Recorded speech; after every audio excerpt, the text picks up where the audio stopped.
Okay. Can everybody see where it says Twin Cities First Time Homebuyers class? Uh-huh. I can see it. Fantastic, fantastic. All right. Well, welcome to the webinar this evening. My name is John Mazzara. I'll be teaching. I told a couple of the people a little bit about my background. So I've been doing this for a long time. I've been doing it for 39 years. I also have a background, a financial planning background and a mortgage background. So I'm going to weave in some of those things as we go. But let's take a look at the overheads here, or the PowerPoint. So as a first-time home buyer, it's not unusual if you feel concerned, stressed out, intimidated, anxious, or uncertain, and you don't know where to start. So I'm really glad you're here to get some hopefully useful information that will make this not such a stressful situation. So about me, again, I graduated in 1986 from college, and then I immediately started selling homes. I've sold over 1,200 homes across the Twin Cities. I work both sides of the river, which means we have Minneapolis and St. Paul. Those are the Twin Cities.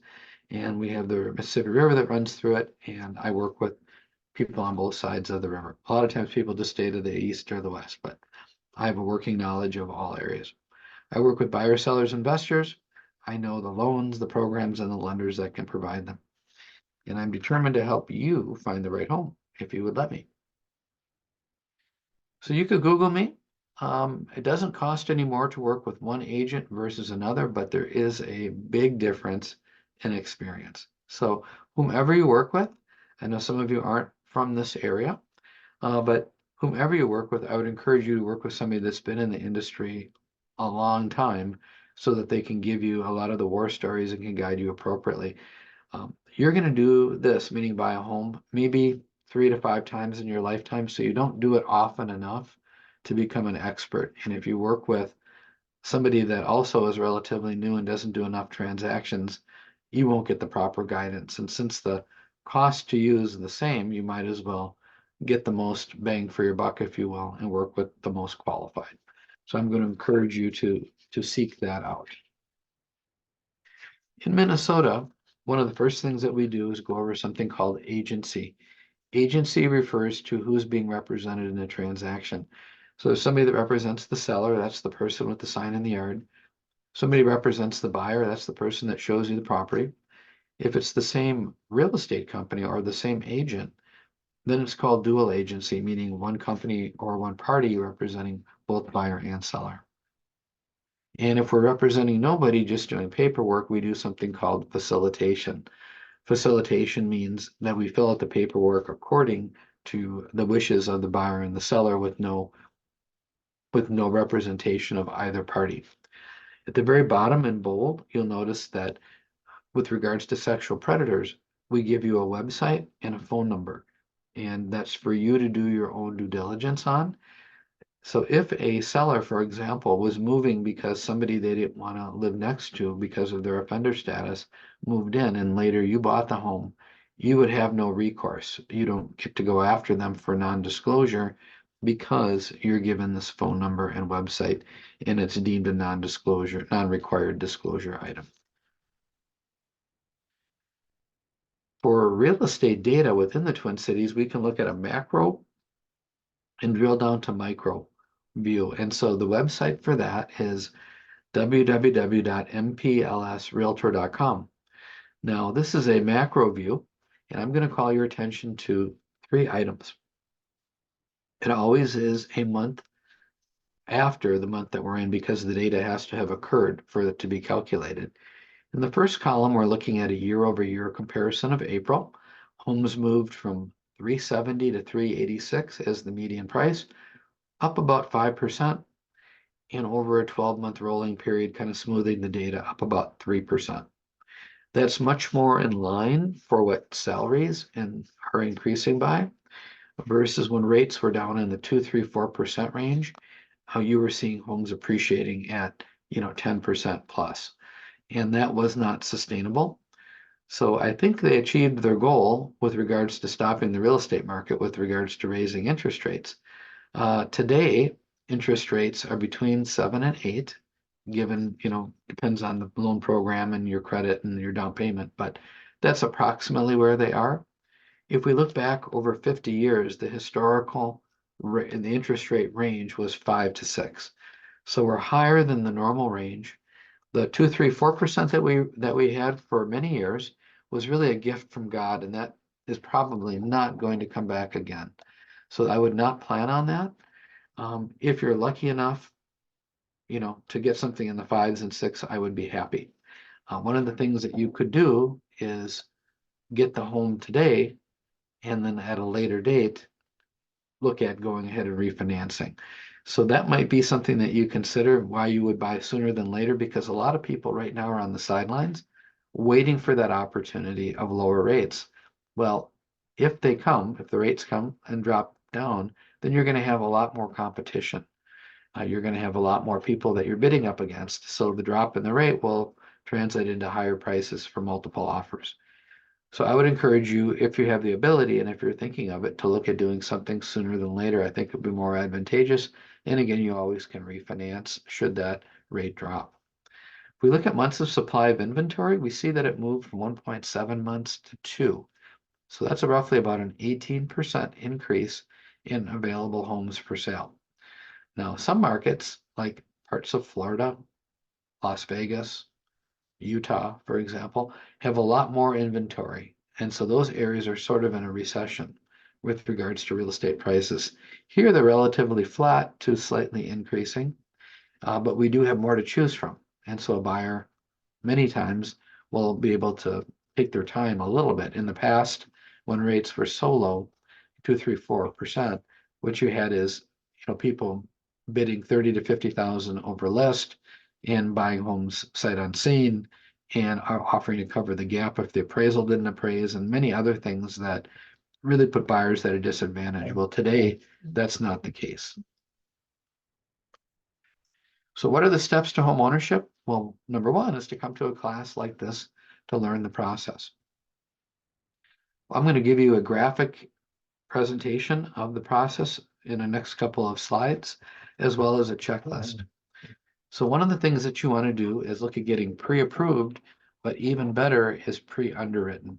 Pre-underwritten means that you've submitted all of your docs and the underwriter has reviewed them. That's always a stronger approval, and you've eliminated 2 or 3 weeks of the process, which means you could close quicker. The loan types that most people will be utilizing are conventional, VA, or FHA loans.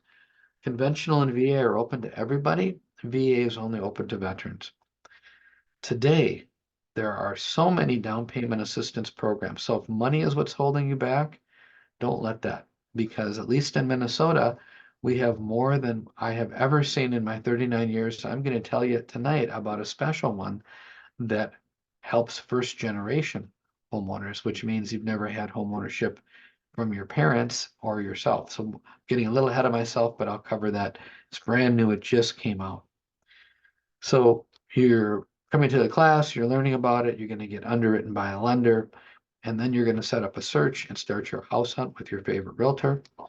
And once we're out searching, we'll probably find one. You'll make an offer and negotiate with the seller.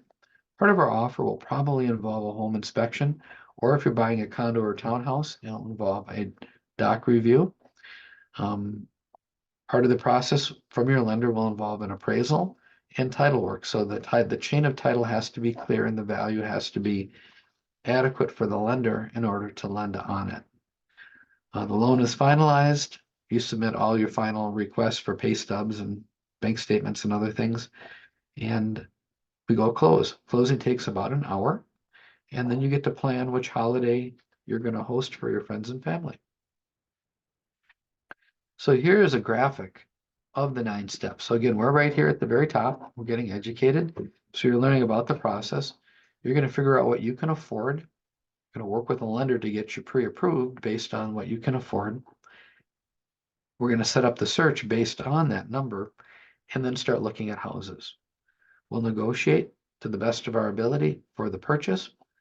Part of that process will involve a home inspection, more than likely, and then you'll eventually get final mortgage loan approval. We go to that closing, and then there's that party I spoke about. Here we see it written out. So we saw it as a graphic. Here we see it written. So determine affordability is based on your debt to income ratio, based on your credit score. We pick a lender. You can use a local lender, credit union, or a national lender, like, Wells Fargo, for example, or a mortgage broker. There's a number of reasons why you would use one versus the other, and I'll cover that a little bit later. You choose a real estate agent. Again, my recommendation is to pick some person that has been doing it a long time. And a long time would be, I would say, over 10 years.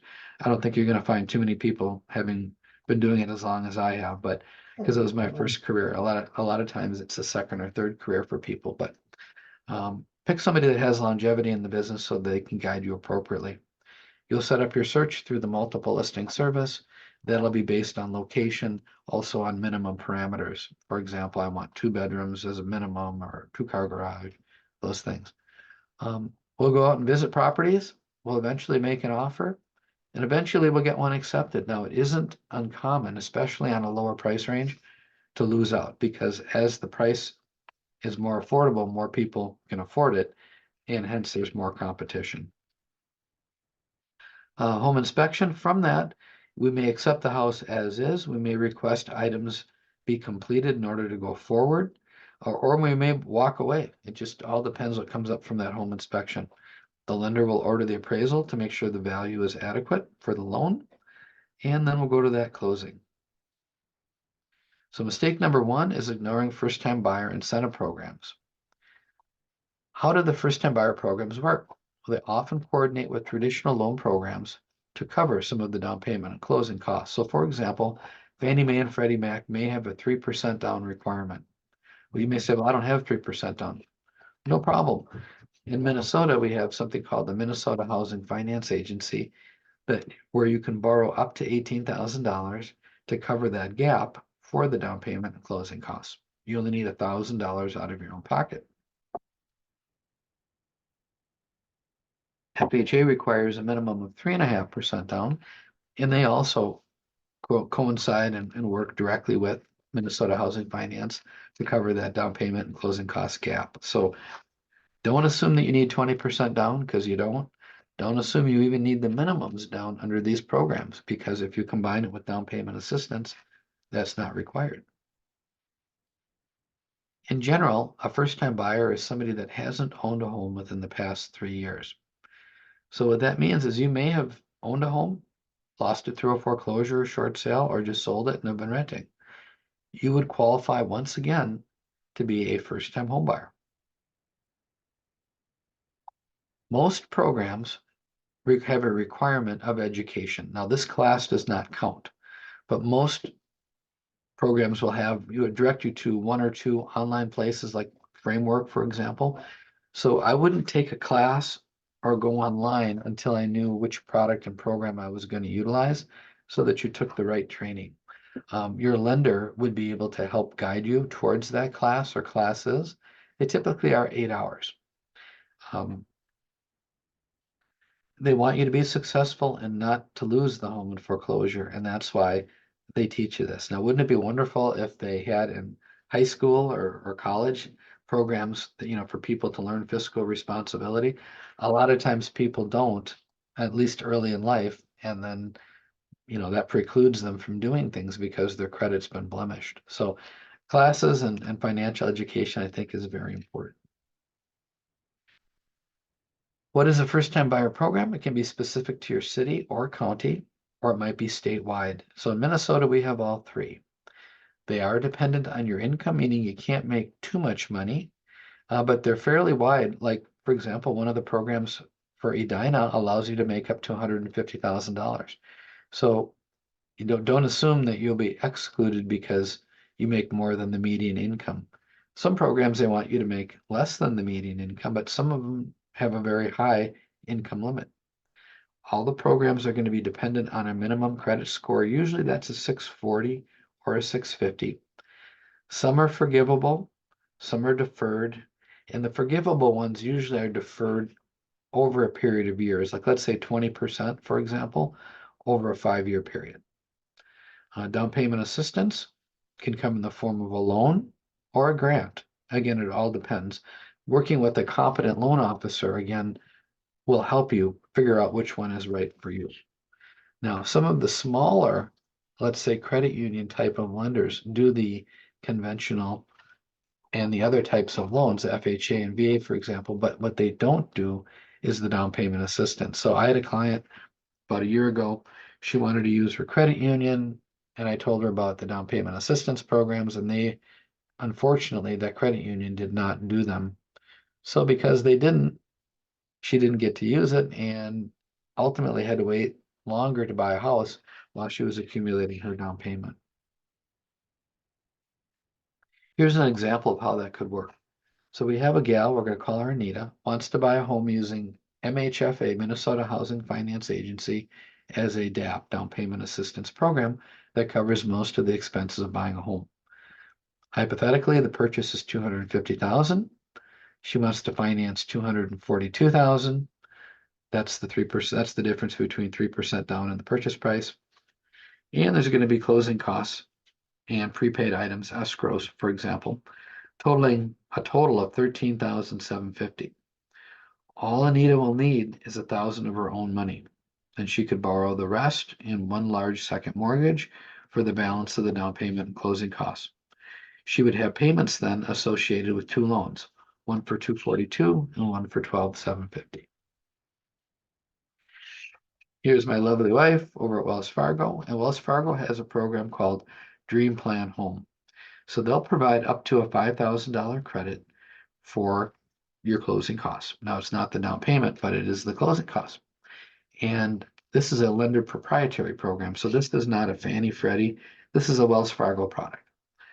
And I believe this product is available in all states because they're a national lender, but I don't want to quote specifically that to be the case, but Patty does lend nationwide because Wells Fargo is licensed to do so. I'd mentioned the Come Home to Edina program. So this is specific to Edina. Edina is a city just west of Minneapolis. And look at what you can borrow. You can borrow up to $90,000 in the form of a second mortgage and not have a payment until you sell the house. So that would remove and eliminate mortgage insurance and make a home more affordable by not having a payment on that amount of money.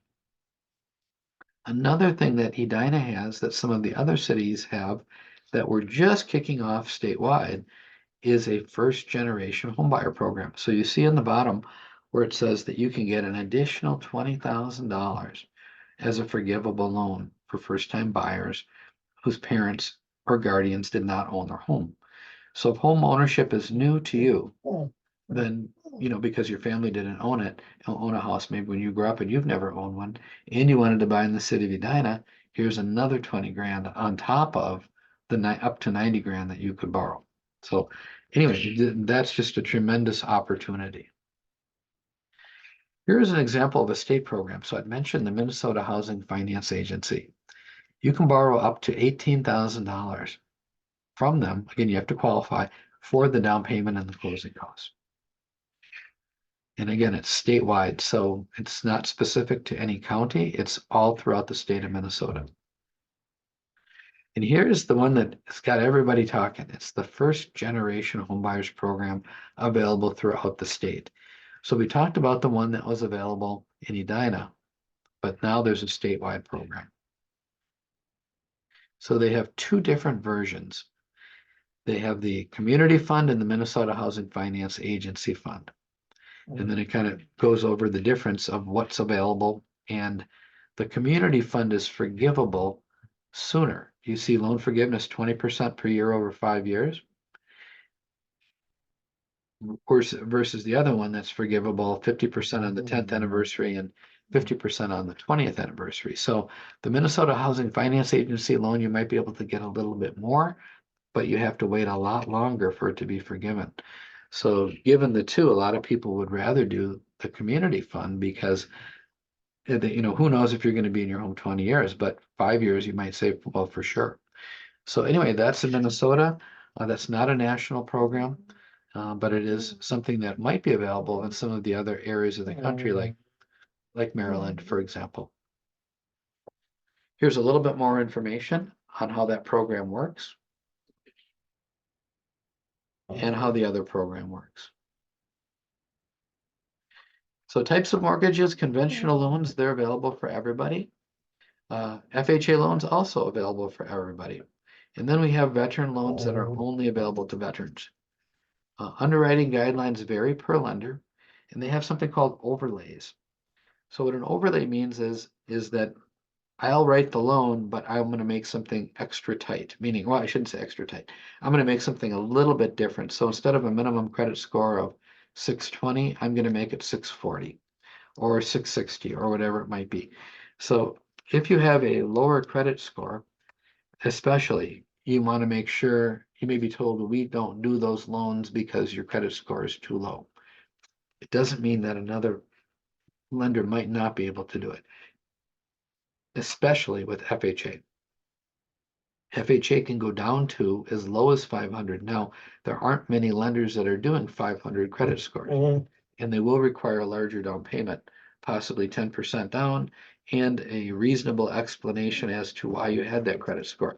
Usually, if it's medical related or a situation, life happens, loss of a job, divorce, medical, all those things, you might be able to write a letter and have them accept that.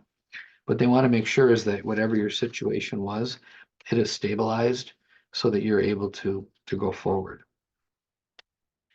Conventional loan is a loan that is generally a private loan. It's not from the government. However, the entities that issue them are Fannie Mae and Freddie Mac, which are called government-sponsored enterprises, GSEs. And so they're not a government-backed loan, but it is a government-authorized agency, if you will.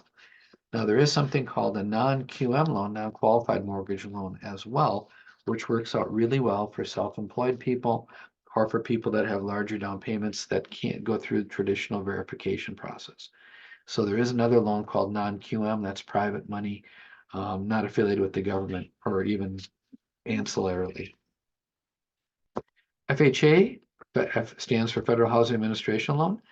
They require mortgage insurance. So all loans that originate by FHA come through an approved lender, and the insurance that you pay, what's called MIP, mortgage insurance premium, protects the lender against a default. So the reason they allow you to put a low down payment, let's say 3.5% down, is because they know if you walk away or lose the home, that they can turn it back to FHA. FHA will reimburse them at a certain loss percentage.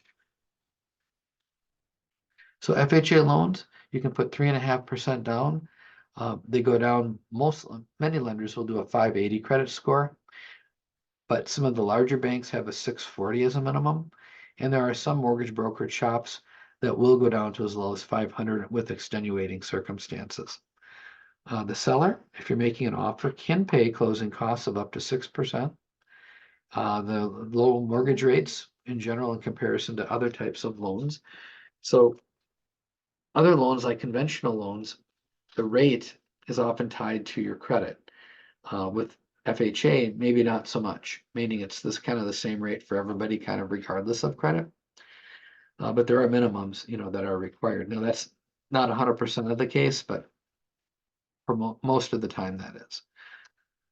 FHA allows for higher debt to income ratios, and you can choose between a 15 or 30-year fixed rate or adjustable rate loan. Now, I would encourage you to do a 30-year, and then you can prepay if you would like to get to a 15, but staying with a 30 gives you that payment flexibility. If you went with a 15, you can't change it and extend it to a 30.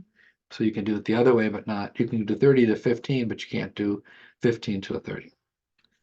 And down payment assistance programs or grants are accepted and work with FHA, but not all lenders are approved to do the down payment assistance programs.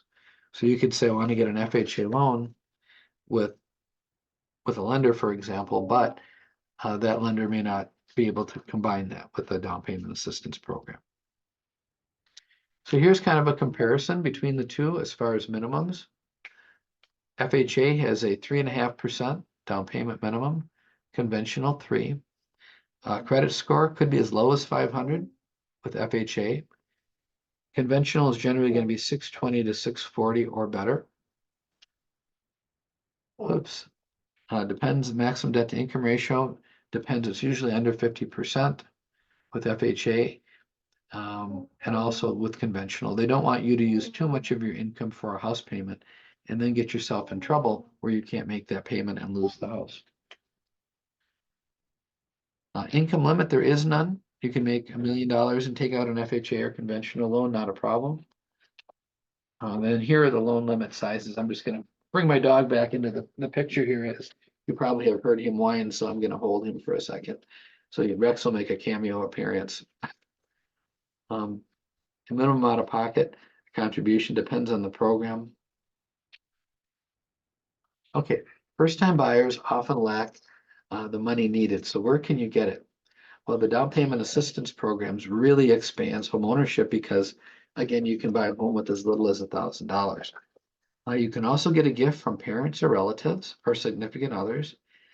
You could take a 401k loan. You're generally allowed the lesser of 50% or $50,000.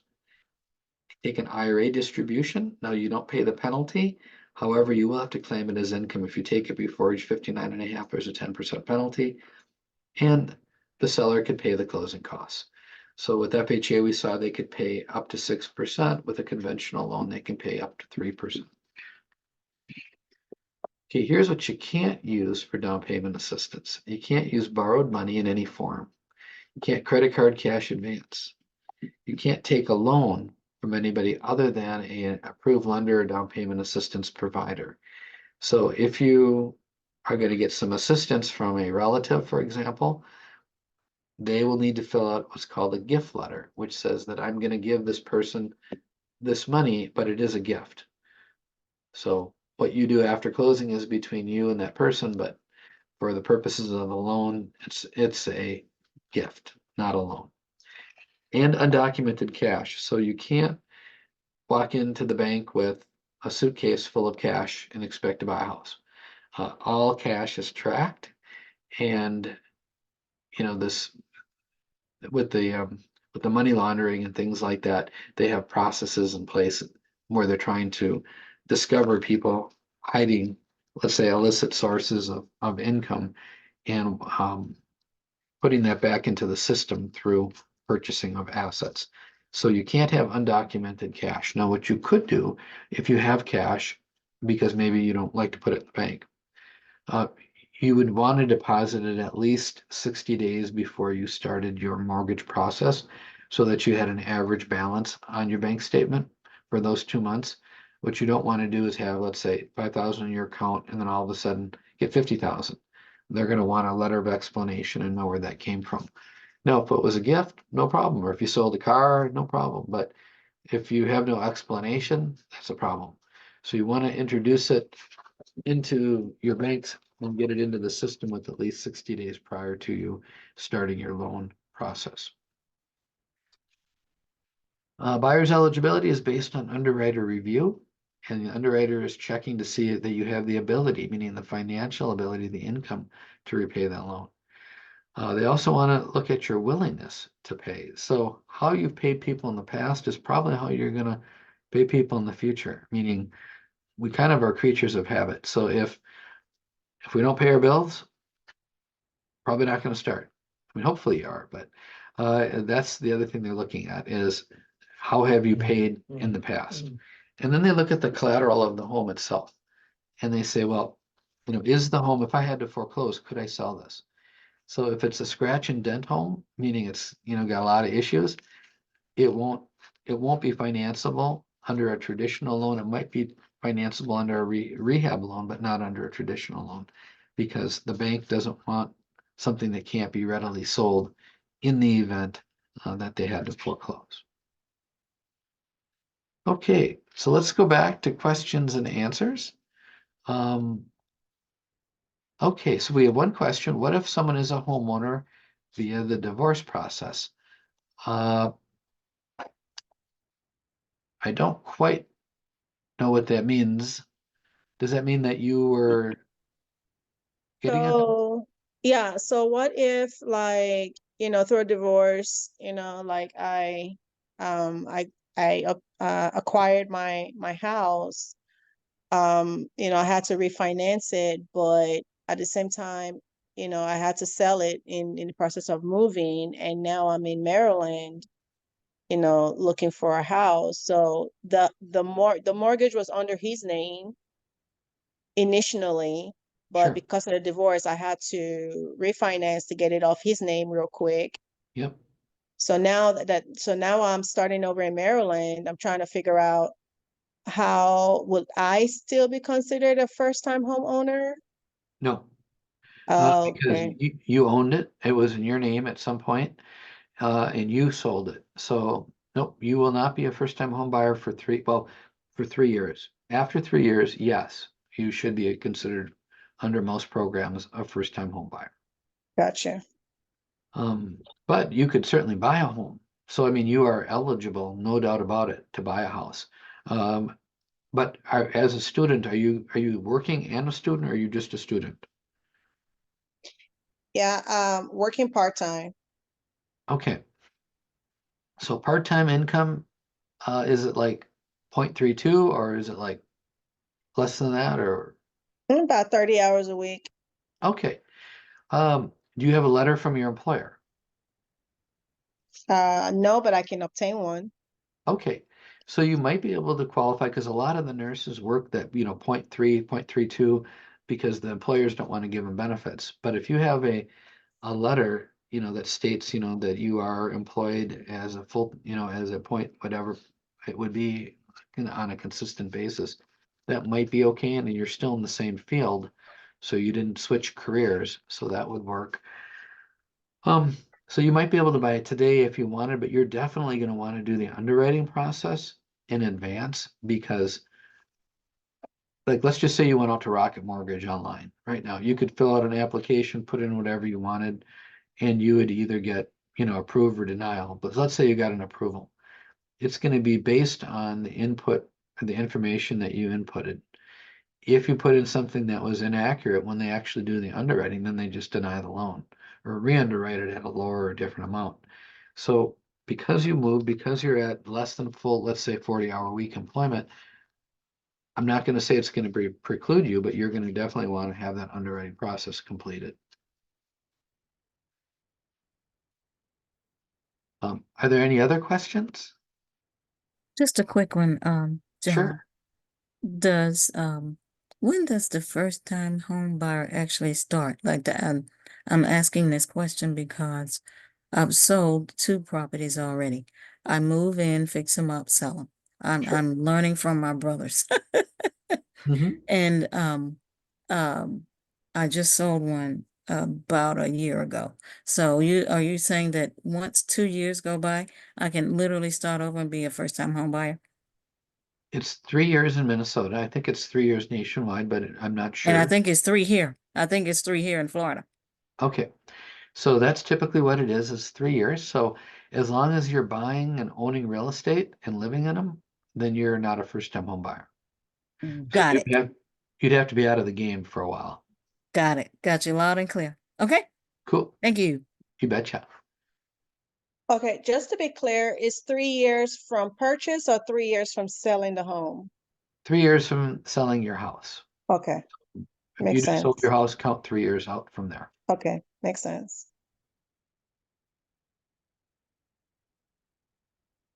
All right. If there are no more questions, we'll catch up on the next break. I'm going to keep going. Okay, mistake number 2 is not getting that approval before you view homes. So I won't take anybody around in Minnesota without having that loan process completed. And that's what most agents do. There's no sense in wasting your time or mine on looking at properties that you're not eligible for or qualified for. So that mortgage process is so important because that determines everything. Now, again, that approval will be based on your credit, your income, and your down payment. During the pre-qualification process, they're going to be reviewing all those things I just mentioned. And then from that, we're going to get a number, meaning like you're approved for 250,000. We're going to get a number that we're going to then put into the MLS to create that search. And what I always recommend getting is the largest pre-approval letter that you can get, even though you don't have to spend that. So let's say you were qualified for 350, but you only want to spend 250. Not a problem. Get the letter to say what you're qualified for the maximum, the 350, so that when we go out looking, if we make an offer on a 250 home, they're going to know, the sellers, that you are more than qualified. So there's no risk. If you get the letter for 250 and they counter you to 260, for example, well, now we have to go back to the lender and get another letter. And what if you're really skinny and you're not qualified? You know, if I counter you from 250 to 260 and you're not qualified, then the deal blows up. Or they just take another offer. So if you're in multiples and I'm lining them all up, you know, yours against 5 others, I'm going to try to pick the strongest buyer so that I know that I'm going to probably have the least amount of hassle, you know, and doubtfulness that it would fall through. So I'm going to encourage you to get the strongest letter you can get. And you don't need to get a new one every time you look at a property. Some agents want their lenders to do that, which is ridiculous. Just get your strongest letter and we'll use that on every offer. You don't need a new one, and you don't need to just get the letter to say what you're offering. You're obviously not going to pay more than you're comfortable paying, and the sellers can't make you pay more.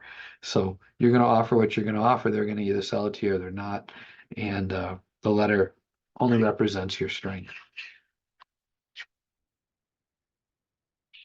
Okay, tips for approval. Continue to live at your current residence, continue to pay your mortgage or rent on time, continue to use your credit as normal. Keep working at the current employer, or I should say current career. So if you're going to go from nursing to real estate, that'll be a problem. If you're going from nursing to nursing, it doesn't matter if you did nursing in Missouri or you did nursing in Maryland, you are still a nurse, so that's just fine. Keep your insurance the same unless you can lower the cost. Stay current on all of your existing accounts and expect requests for additional documentation throughout the process.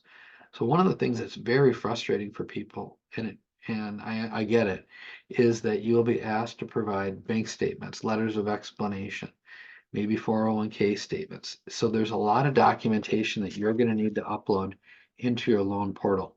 It's an interactive process. You can't just give it to the loan officer and say, you do it. You have to do it. So you'll be given access to a portal and you'll be uploading your documentation. And the loan will stop or start based on how quickly you get those documents in for review. What you don't want to do is make any large purchases that would all of a sudden affect your debt ratio. You don't want to make changes at different banks or any large deposits that you're going to need an explanation for. You don't want to be moving money, transferring, paying Peter to pay Paul. You don't want to close any credit card accounts. That will actually lower your available credit, which will increase what's called credit utilization, which means you'll look like a bigger risk because you'll be using a greater percentage of the credit that's available to you. Don't apply for new credit or take out a new loan, and don't max out or overcharge your credit accounts, because what they're looking to see is that your utilization is as low as possible. And as it reaches the credit limit, your credit utilization is much higher. Pre-approvals are underwritten where they actually do the actual review. Now, some lenders like Wells Fargo, for example, they are such a big company that they actually have underwriters that work for them, which means they're going to pay them regardless. So whether they touch your loan or they don't, they're going to have to pay that underwriter. So they want them to do their job and not just sit around. Whereas mortgage brokers, they don't have that staff. So they have to hire and pay that underwriter, usually $600 or more, to underwrite that loan. And if you never buy a house, then they're out that money. So you're going to see some resistance from some of the mortgage brokers that don't have underwriters on staff, which is generally most of the small ones. So if you know that you're going to be like 100% solid, like you have W-2 income and you're buying way below your means, solid credit scores, then you might be okay with a pre-approval or pre-qualification, but typically you want to get pre-underwritten if you can, because your agent can represent that, and that makes everybody feel better in the transaction. Pre-approval advantages: you can shop with confidence, knowing nothing's going to come up that's going to blow that deal. Your search criteria will be determined accurately based on what you can afford. makes your offer stronger with a real approval versus, well, I think this is what I can do. And it saves time, which means that you can go ahead and make an offer quicker. So I just worked with a gal. We just bought a house for her, or with her. I mean, I was her agent this week, but it took 2 weeks to get some of the stuff done. We had to recast her student loans from a larger payment to a much smaller payment to improve her debt ratio. We had to get her bankruptcy documentation. We had to explain her forms of income, which was self-employment from a couple jobs, her tax returns to validate that what she has is consistent. So it took a lot of work on everybody's part, but when we did not make an offer until we knew we could get to the finish line. We didn't want to tie up a property and have the deal blow up. We want to make an offer that we can commit to and can complete.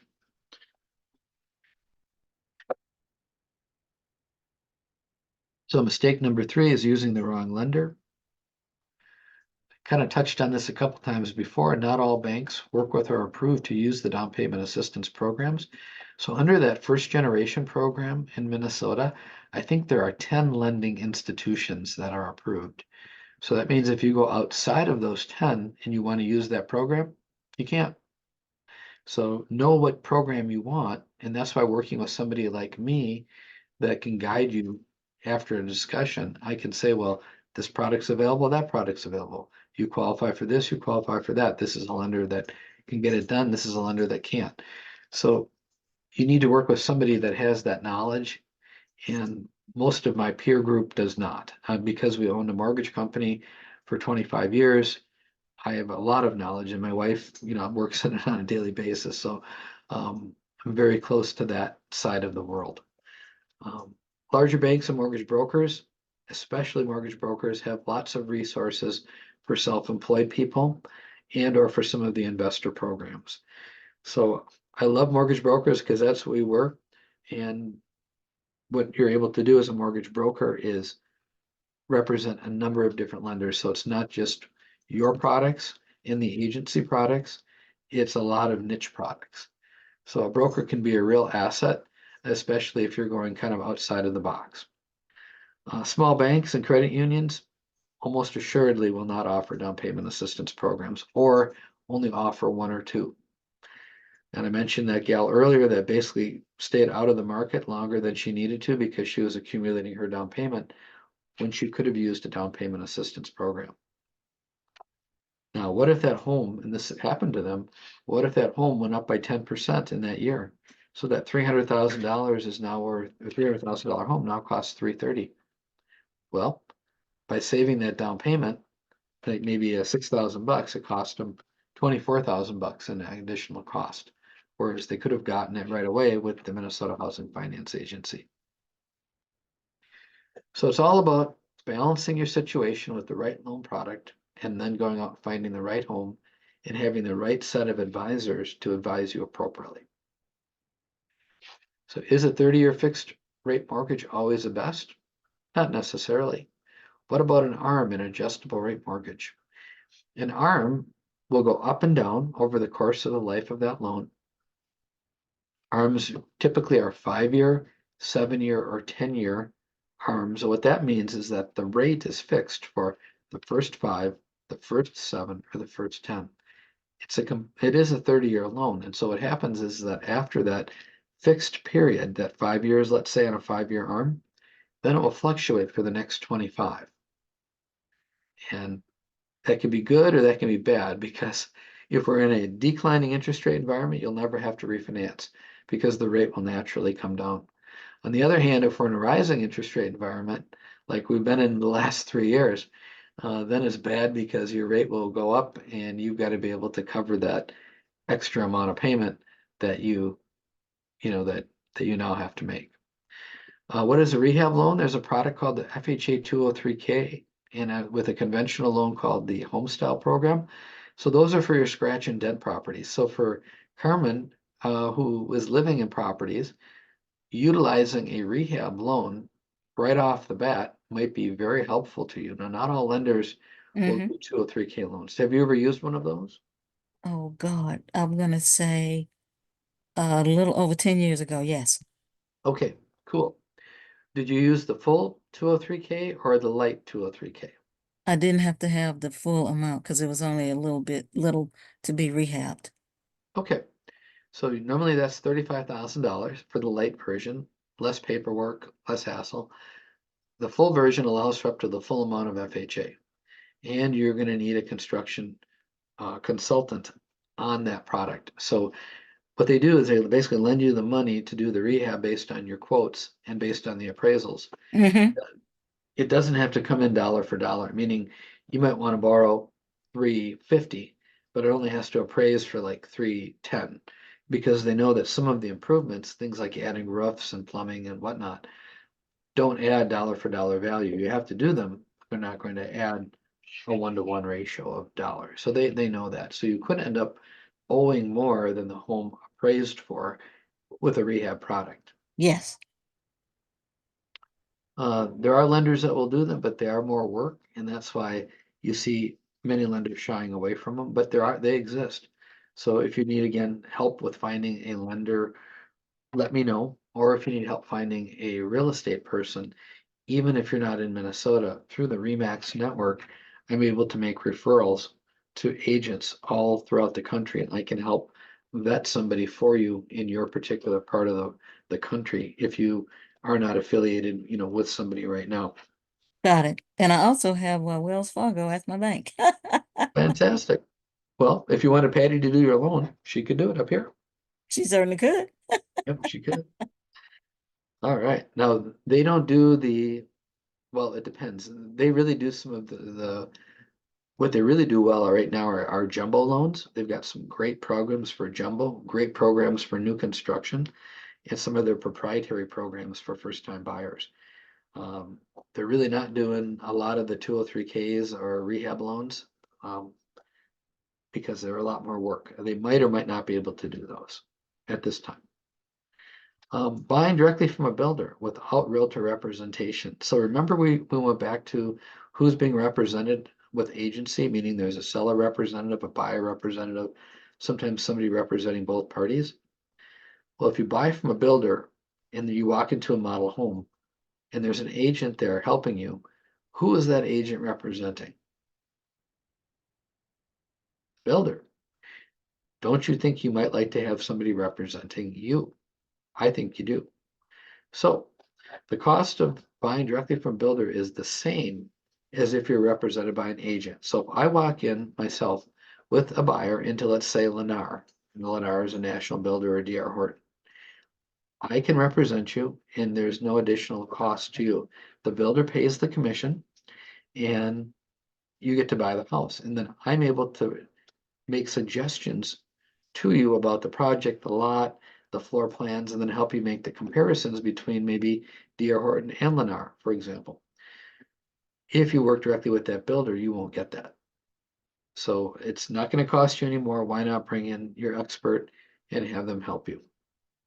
All of the homes are listed in the MLS. So when we set up your parameters, your search parameters, we do that based on price and minimums.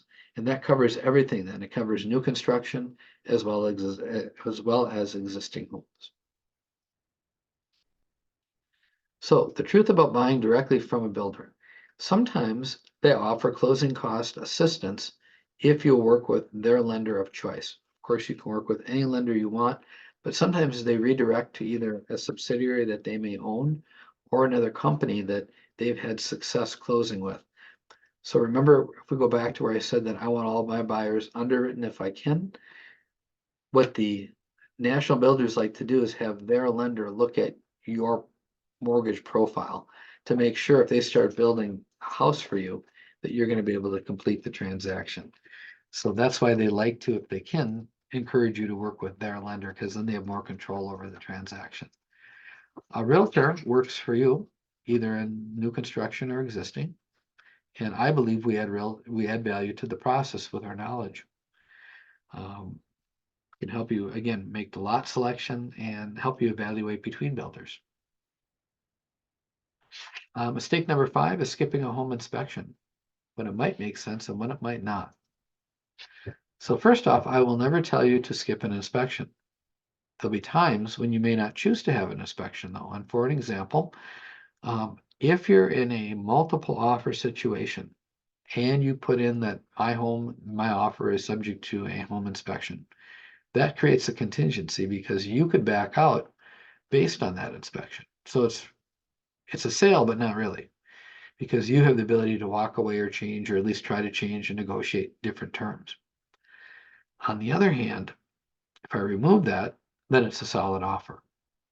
So if you believe that you know enough about that house and it's new enough and you feel comfortable enough, you may waive the inspection to give you a competitive advantage. In new construction offers a home warranty. So in Minnesota, the builders have to give you what's called a HOW 1-2-10 builder warranty. So it's 1 year on the appliances, 2 years mechanicals, 10 years on the foundation and structure.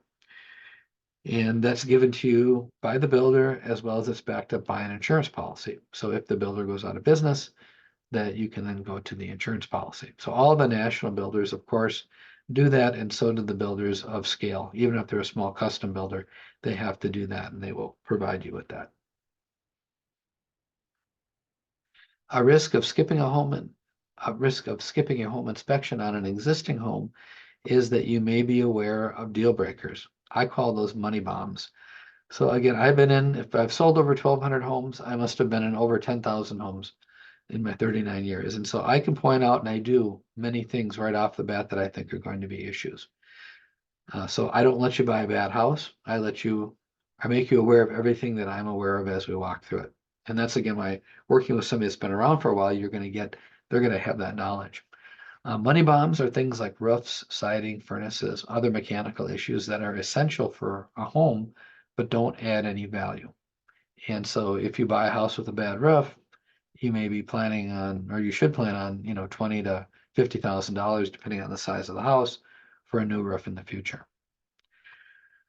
You risk inheriting non-structural safety issues. Also, so if you're concerned about radon or carbon monoxide or bad electrical or bad sewer lines, so those are often things that you'll test during your inspection. And if you don't have the inspection, well, then you didn't test them. You'll miss having a forecast of future repair costs. So you might be really good at knowing what things cost, but you might not, especially if you're a first-time home buyer. You might say, well, I can get that done for $5,000, only to find out, because nobody came in and bid it, that it's going to cost you $10,000. And then if it's an essential item, you're kind of out of luck. You'll also be oblivious to anything that's illegal, like code violations. And you'll have limited recourse, because if you sign off on the house as is, effectively, without an inspection, you've said, I'll buy it as is. Now, the seller can't materially withhold information that they know that would be material to making a decision. If they know something's really bad, they have to disclose it. But they only know what they know.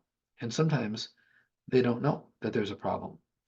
And so therefore, having an inspection is important. Number 6 is skipping the condo document review. In Minnesota, we have a review period of 10 days. So when you buy a condo or townhouse, from receipt of all the documents, not parts of them, but all of them completely, you'll have 10 days to review them. So it's essentially a free look, because in Minnesota, the documents can be great, nothing wrong with them, everything is perfect, and you decide not to buy. You get your money back, no recourse to you at all, no problem. You can get the publication with the rule from the state of Minnesota's Attorney General's office, and that's what that website is in the middle. Now, in Minnesota, it is possible to shorten the timeline to 3 days from the 10 days by mutual agreement, but that normally isn't done. The reason it might be done is because the seller wants to go out and buy a replacement home, and it's a fast market, and they don't want to be tied up for 10 days. Meaning, if you're not going to buy it, let me know. You got 3 days to figure it out. And if you're not, then I'll sell it to the next person, but I don't want to be out of the market myself for 10 days. It's a negotiable item. If you think you can read the documents more quickly and you want to go forward, maybe you do them a favor and shorten it. Here's a copy of the first page of the document that I'm referencing, and you can get this right off of our Attorney General's website, as well as many other publications. They have a great one on landlording, seniors' rights, new construction and remodeling. So you can learn a lot from these publications. This is a snapshot of our North Star MLS. Now that's the regional MLS, multiple listing service that I work within. And so what you can see is that you can check the boxes for coming soon or active, put in minimum parameters like price range over here and bedrooms and things.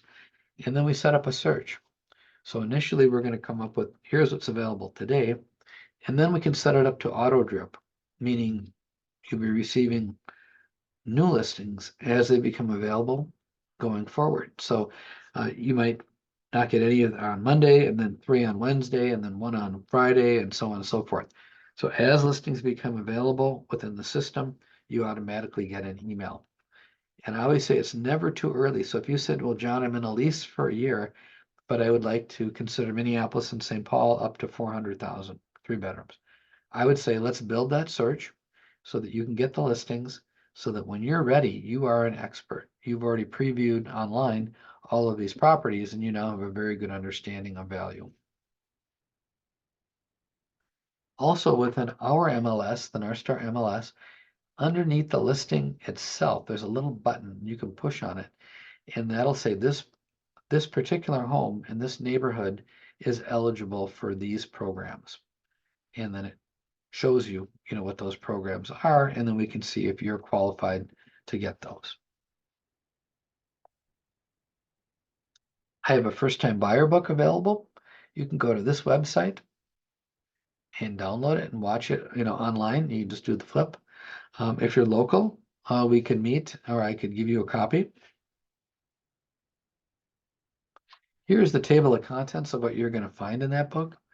It's comparing owning versus renting, needs and desires that you have regarding housing, getting that first home loan, first-time buyer programs, common first-time buyer mistakes, searching for the right home, 12 steps to buying a home, hiring an agent or buying a loan, do's and don'ts of negotiations, what to know about home inspections, the closing process, moving tips for the first timer, and real estate horror stories.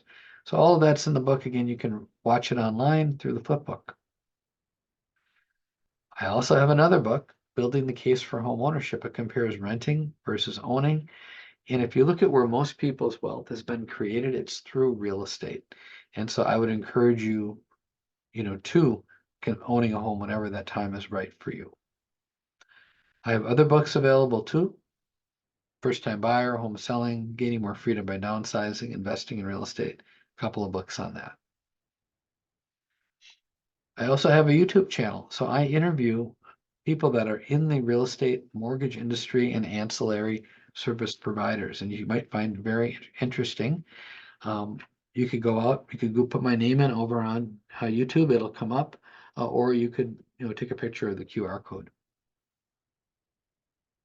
So how do you feel now? Hopefully I've made this process more easy for you and answered some of your questions, and hopefully you're ready to get going. If you're in Minnesota, we could book an appointment. You could take a picture of this website. It's my Calendly link, and go out there and pick a time, and then I'll reach back out to you to confirm that that time would work. So go ahead and pick a time if that works. If you're out of state, I can refer an agent to you and or a lender to you. So homeownership is possible. Let's talk about it. Let's get you on the right track. Here's where you book the appointment. And here's where you could start a search on my website. When you go to the Calendly link, it's going to look something like this. You're going to pick the date, the time. It's going to be approved automatically. Then I'm going to review it with my schedule and get back to you and say, yes, that works. Of course, we don't discriminate. Everybody is eligible for a home, and I want to see home ownership in everybody's hands. So wherever you are, if you have an interest in buying a home, if I can provide some guidance, I'm happy to do so. I have a little bonus for you. If you wanted to take a survey, 7 questions that take you about 2 minutes, you can take a snapshot of this QR code, and then we would send you out, after you complete it, a travel certificate. There is a cost you see over in the left-hand corner associated with utilizing it. It's for the taxes and fees at the resort, but there's no timeshare presentation required or anything like that. So it's a travel certificate with some cost to activate should you want to do it. Okay, here's my business card. And again, everybody that attended today and that didn't is going to get a copy of the replay. And so you'll be able to review this again. Were there any questions that you might have still that I haven't answered for you? Quick question, John. Sure. Is it okay if when you send the replay and I get because I didn't copy your contact information, Mhm. I give it to the girl who did not get on the call? That would Because be she just fine. needed this. I just was supposed to be on with her to help her along, Absolutely. but Yep, she share never with got anybody. on. But I'll send it to her. Is that Perfect. okay? Absolutely. That'd be no problem. Okay, thank you. You're welcome. Jinda, we haven't heard from you yet this evening. Any questions that you might have?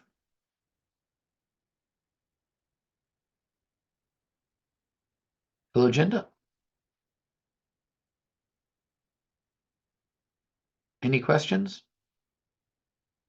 Okay. Mark, any questions? None. None. Okay, wonderful. Well, I will send this out. It's a cloud recording. I will probably send this out tomorrow, probably early afternoon. And then feel free to share it with somebody that, it can provide value to. Sounds good. Thanks, John. All right. Thank you for